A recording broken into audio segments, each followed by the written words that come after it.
4 FAB-500 Rusia menyerang titik penempatan sementara angkatan bersenjata Ukraina di Sirvers.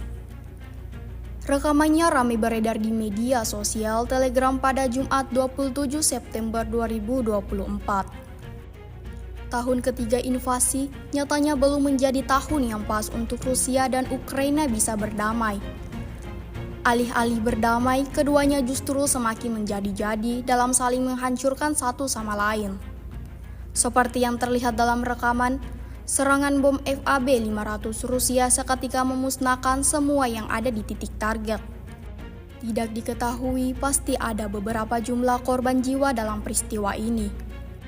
Video ini kemudian viral dan menuai beragam komentar dari warganet.